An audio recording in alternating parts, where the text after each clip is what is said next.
Hello दोस्तों, आज हम सीखेंगे स्ट्रक्चर ऑफ सी लैंग्वेज। जब भी हम सी में कोई प्रोग्राम बनाते हैं तो उसका एक फिक्स स्ट्रक्चर होता है। तो चलिए इसे स्टेप बाय स्टेप समझते हैं।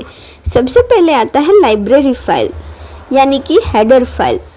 लाइब्रेरी फाइल जैसे कि stdio.h, conio.h ऐसी बहुत सारी लाइब्रेरी फाइल्स है। ये फाइल्स की मदद से हम प्री डिफाइन फंक्शन यूज़ कर सकते हैं जैसे कि printf, scanf, clr, scr। ये हेडर फाइल प्रोग्राम में हम सबसे पहले डिक्लेयर करते हैं। सारे प्रोग्राम की शुरुआत यहाँ से ही होती है। फिर आता है ग्लोबल वेरिएबल डिक्लेरेशन। अगर कोई वेरिएबल पूरे प्रोग्राम में यूज़ करते हैं हम तो इसे यहाँ डिक्लेयर करते हैं। थर्ड आता है मेन फंक्शन। मेन फंक्शन के अंदर हम हमारा कोड लिखते हैं। इसमें हम लोकल वेरिएबल डिक्लेरेशन भी कर सकते हैं जो वेरिएबल सिर्फ मेन फंक्शन में ही यूज़ हो सकते हैं। फिर CLR SCR जो आउटपुट स्क्रीन को क्लियर करेगा। एग्जीक्यूशन स्टेटमेंट जो हमें आउटपुट में एग्जीक्यूट करवाना है वो हम यहाँ लिख सकते हैं। और एंड में गेट CH जो आउटपुट स्क्रीन को होल्ड कर सकेगा जिससे हम आउटपुट देख सके। फिर करली ब्रेस ख़त्म होता है। सी लैंग्वेज की कुछ इम्पोर्टेंट बातें हैं, चलिए ये समझते हैं। Every C program has main function. सारे सी प्रोग्राम में मेन फंक्शन तो होता ही है।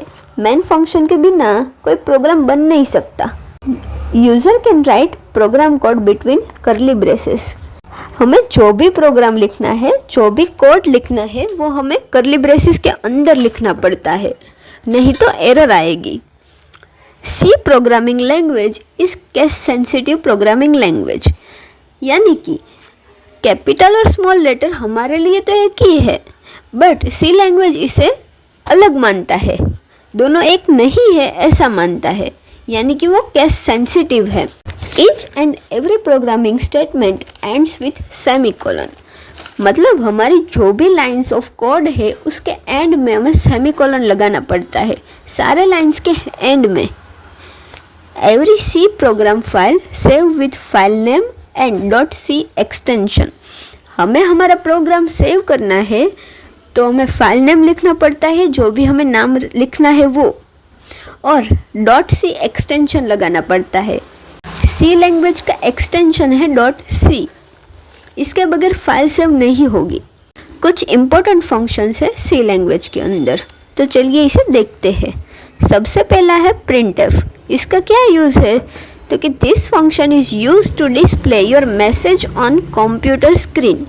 यानी कि हमारी जो आउटपुट स्क्रीन है, जो हमारी ब्लैक स्क्रीन है, उस पर हमें जो मैसेज डाला है वो इसे डिस्प्ले करेगा।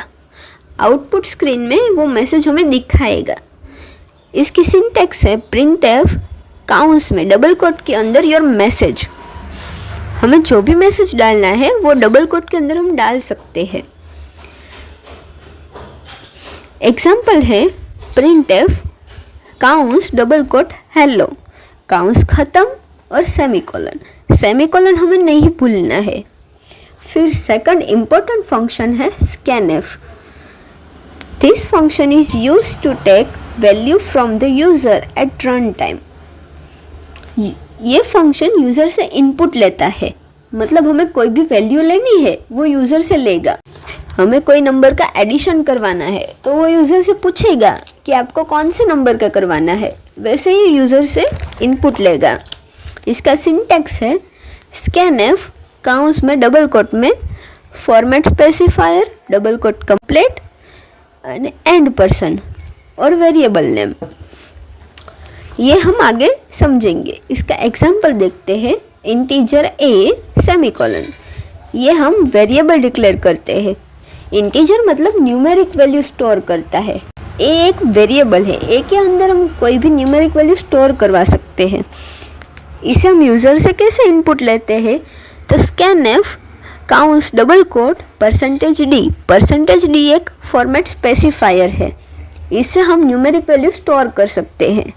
एंड पर्सन साइन a के अंदर हम कोई भी न्यूमेरिक वैल्यू यहाँ स्टोर कर सकते हैं। फिर थर्ड इम्पोर्टेंट फंक्शन है CLR SCR। इसका यूज़ है this function is used to clear output screen. हमारी जो आउटपुट स्क्रीन है उसे क्लियर करेगा, हमारा जो प्रीवियस पहले का आउटपुट है उसे क्लियर करेगा। सिंटेक्स है CLR function semicolon. Get CH, this function is used to hold output screen until user cannot press any key from the keyboard। Get CH function का क्या यूज़ है? तो हमारी आउटपुट स्क्रीन है उसे होल्ड करके रखेगा। जब तक हम कोई भी की कीबोर्ड में से प्रेस नहीं करते तब तक वो उसे होल्ड करेगा, मतलब हम ठीक से आउटपुट देख सकेंगे। इसकी सिंटेक्स है गेट CH फंक्शन सेमीकोलन। अब हम समझते हैं हेडर फाइल। हेडर फाइल हम सबसे पहले डिक्लेयर करते हैं प्रोग्राम में, जो हमने आगे देखा सिंटेक्स में। चलिए इसे डिटेल में समझते हैं। Header file is collection of C function. Header file के अंदर कई सारे सी फंक्शंस है जो इनबिल्ट फंक्शन है, जो पहले से ही सी लैंग्वेज में बने हुए हैं और हम इसे यूज़ कर सकते हैं। Header file sometimes called library file. Header file का दूसरा नाम है library file. Header file extension is .h। Header file का एक्सटेंशन है .h। .h की मदद से हम इसे डिक्लेयर कर सकते हैं। हमने दो लाइब्रेरी फाइल तो पहले ही देखी है। पहला है stdio.h, इसका मतलब है स्टैंडर्ड इनपुट आउटपुट। हम printf और scanf जैसे फंक्शन यूज़ करते हैं। ये दोनों फंक्शन stdio.h के अंदर है। इसकी मदद से ही हम printf और scanf यूज़ कर सकते हैं। दूसरा है conio.h। हम CLR गेट CH फंक्शन जैसे यूज़ करते हैं। इसकी मदद से ही हम ये सारे फंक्शन यूज़ कर सकते हैं। वैसे ही dos.h, string.h ऐसे कई सारे लाइब्रेरी फाइल है जो हम आगे पढ़ेंगे, और आगे की वीडियो में हम वेरिएबल डिस्कस करेंगे। So thank you for watching.